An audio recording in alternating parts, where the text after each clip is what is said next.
Mukhang hindi pa humuhupa ang pinagdadaanan ni Kim Chu na hanggang ngayon ay hindi pa nabibigyan ng linaw kung may kaugnayan ba ito sa di umano'y away sa kanilang magkakapatid.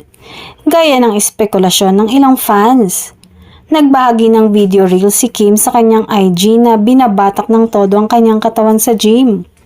Mapapanood si Kim na nagbubuhat ng weights, nag-abs workout, tumakbo sa treadmill, legs routine at iba pa. Nakasulat sa subtitle ang tila paramdam ni Kim sa rason kung bakit siya nag-gym. Why do you go to the gym so much? I found peace. Ganito rin ang message caption nito sa kanyang reels. Finding calm in the clang and peace in the pace. Kasabay nito, kinargahan na lang ni Kim ng pag-i-endorse niya ng isang sports clothing brand na suot niya sa workout. Pinuri naman si Kim ng mga supporter nito at sinabing inspirasyon daw siya ng mga ito sa kanyang pagiging health advocate ng actress. Samantala, komento ng netizens ay sana daw ay maayos na kung ano man ang gusot, lalo na sa pagitan nilang magkakapatid.